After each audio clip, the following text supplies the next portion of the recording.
Olá, sou Jorge Figueiredo e dando continuidade ao nosso estudo, à nossa leitura do livro Boa Nova, de autoria espiritual de Humberto de Campos e psicografia de Chico Xavier, hoje chegamos ao capítulo 23, O Servo Bom. O tema, a central do capítulo, o centro do capítulo, fala sobre as posses e o reino dos céus. Isso a gente encontra em Mateus 19, Marcos 10 e Lucas 18. O capítulo começa exatamente falando da grande questão que era a riqueza na interpretação equivocada dos discípulos. Começa dizendo que muitas vezes o próprio Cristo precisava intervir nessas discussões para evitar uma contenda maior. E vai nos dizendo, por exemplo, que Tadeu acreditava que todos os bens deveriam ser entregues. Filipe dizendo que bastaria apenas a pessoa ter apenas uma camisa ou o mínimo que fosse para vestir e sobreviver. Começa a ficar um pouco mais tenso quando Levi propõe uma questão. Levi é Mateus, né? Ele propõe assim: e quando o pobre, né, surge apenas nas aparências? Ele, como coletor de impostos, ele sabia, e é isso que ele fala, que muitas pessoas se fingiam de pobres, de coitados, e ficavam na aparência, mas tinham bens, terras, riquezas, mas faziam questão de não demonstrar para não pagar impostos, para se passar por necessitado, enfim. Ele suscita essa questão. É o momento em que Pedro entra também na discussão, dizendo: olha, mas em todas as situações, Deus irá nos inspirar, ou seja, Pedro de alguma maneira fala, nós sempre teremos uma inspiração divina para que a gente possa balizar os nossos procedimentos, né?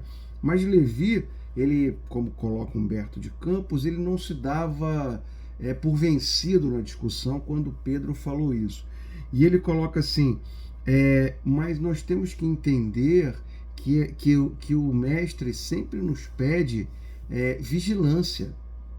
Então é importante, apesar de tudo, estarmos atentos àqueles que se passam por necessitados, estarmos vigilantes. Olha como ele levava o conhecimento do Cristo para esse lado um pouco distorcido da relação que o Cristo queria dar a esse ensino, né?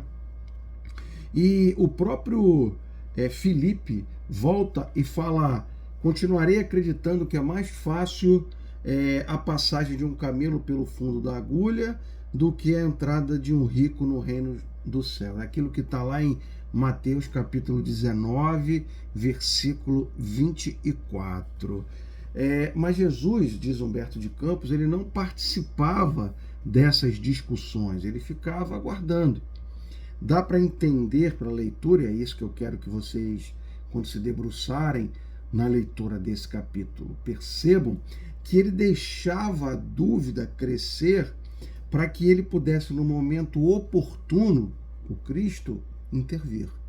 Isso é interessante porque muitas vezes nós estamos tão ávidos por falar as verdades, por levarmos ao outro de maneira muito abrupta o conhecimento que nós temos, e não deixamos que o outro fale, que o outro se coloque nas posições da vida, até para que a gente possa realmente entender qual o contexto que esse nosso companheiro tem. Então a gente acaba cortando o assunto, não deixando o outro falar. O Cristo não. O Cristo, apesar de entender que havia muitas discussões e equívocos sobre a riqueza na interpretação dos discípulos, ele deixava até que chegasse no momento oportuno para que ele pudesse intervir.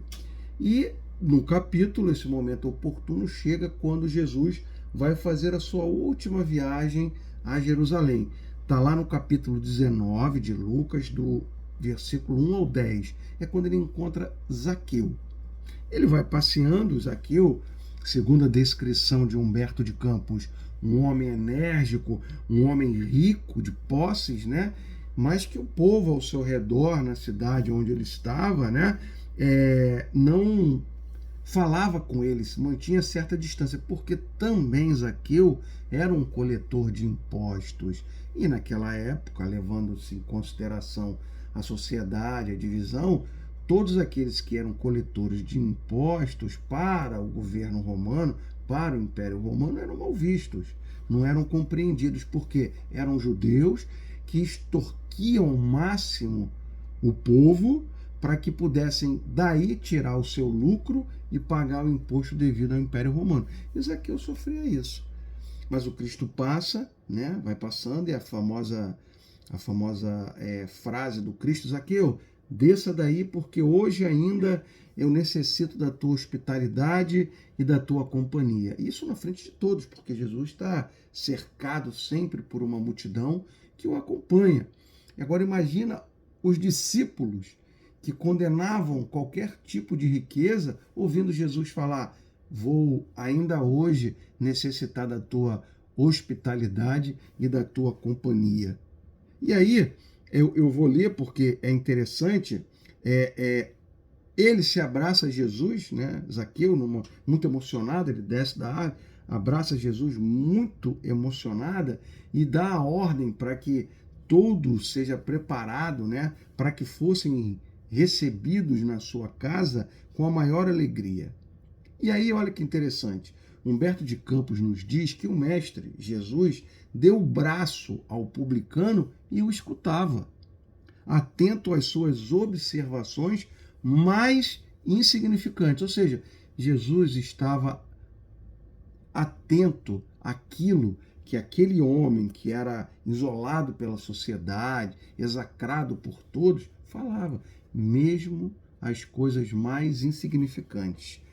E aí, isso causa, né, como eu disse, nesse colégio discipular que está ao redor do Cristo, um burburinho. Filipe é o primeiro que fala, não se tratava de um rico que devia ser condenado?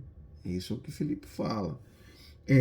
Como justificar tudo isto se Zaqueu é um homem de dinheiro e um pecador perante a lei? Falou Pedro. E o Cristo ouvindo tudo isso e caminhando com ele. Jesus lhe conquistara as atenções, tocando-lhe as fibras mais íntimas do espírito com a sua presença generosa. Olha a mudança de comportamento. Mas a leitura do capítulo tem muita coisa interessante de Zaqueu que não está nos evangelhos. Humberto de Campos traz com muito mais detalhes como era Zaqueu naquela comunidade realmente. Vale muito essa leitura, né? E exatamente Jesus estava falando na casa dele sobre essa nova doutrina que ele trazia, sobre o reino, como deveria se comportar o homem, né? Como deveriam se comportar os homens diante dessa nova doutrina, enfim, dissecando tudo aquilo que ele achava interessante que Zaqueu ouvisse para a mudança do seu comportamento. E Zaqueu realmente reconhece perante o Cristo que ele tinha sido, ou que ele estava sendo um homem muito reprovável. E vale aqui também eu complementar para aqueles que se interessarem pela história de Zaqueu, além desse capítulo 23, além dos evangelhos, vocês podem ler Amélia Rodrigues, o capítulo 15 do livro Premissas do Reino, que a Amélia Rodrigues também traz muitas coisas interessantes a respeito de Zaqueu. E ele começa a falar, e ele começa que ele tem se esforçado, ele fala de tudo aquilo que ele faz pelos seus empregados, de tudo que ele emprega, ajudando as necessidades dos seus trabalhadores mais próximos. Jesus fala, abençoado seja você. Enfim, e o assunto vai crescendo, vai aumentando de volume, e o publicano, como diz Humberto de Campos, que tantas vezes fora injustamente acusado, por isso que eu digo que vale a leitura do capítulo, experimentou grande satisfação pelo que Jesus compreendia e falava com ele. A palavra de Jesus era uma recompensa valiosa à sua consciência dedicada ao bem coletivo. E de uma maneira bem clara e natural, ele fala: Senhor, é tão profunda a minha alegria que eu reconheço que eu estou equivocado. E eu vou repartir a minha fortuna, e aqueles a qual eu prejudiquei, eu vou pagar quadriplicamente, vou pagar o quádruplo para eles. Ou seja, a presença do Cristo foi tão poderosa, né, que acabou movendo tanto o coração de Zaqueu, mais ainda, né, porque pela leitura do capítulo vocês vão ver que ele ajudava muito aqueles que estavam ao seu redor, que ele decide repartir tudo que tem. E mais, pagar 4 vezes caso tenha sido prejudicado alguém nesse caminho. E Jesus fala aquilo que está no Evangelho: bem-aventurado és tu que agora contemplas em tua casa a verdadeira salvação. Alguns discípulos, né, e aqui ele fala notadamente Filipe e Pedro, né, Simão Pedro, eles não conseguiam ocultar as suas deduções mais desagradáveis sobre aquela situação, né? Porque eles estavam entendendo, como tem aqui no capítulo, literalmente o ensino que Jesus tinha trazido para eles até aquele momento. E a gente vê essa lição também, né, sobre a riqueza e como a gente deve entender essas questões no Evangelho segundo o Espiritismo, no capítulo 16, que é servir a Deus e a Mamon. Lá no item 1, salvação dos ricos. Vale a leitura também do Evangelho segundo o Espiritismo. E depois de tudo isso, de falar com Zaqueu, chega o momento oportuno para que o Cristo falasse aos seus discípulos. E ele explica para eles que a primeira coisa que Jesus fala: vocês acreditam que o Evangelho tenha vindo ao mundo para transformar os homens em miseráveis mendigos? Ou seja, vocês estão entendendo errado a questão da riqueza e de como lidar com a riqueza. Todo aquele que sabe empregar essa riqueza em prol do trabalho, do desenvolvimento social, do amparo ao outro, eles estão trabalhando de maneira correta com a riqueza que têm.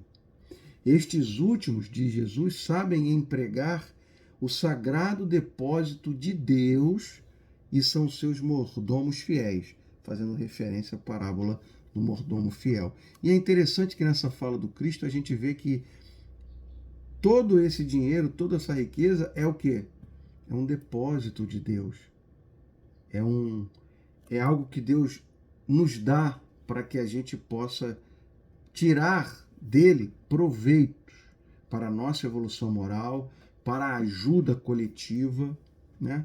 E aí ele fala: Senhor, diz Felipe, eu não estava compreendendo bem e trazia dentro de mim uma fixação pelos pobres de maneira equivocada, por não ter entendido o seu ensino. E Jesus fala: Felipe, é necessário não nos perdermos em viciações de sentimentos.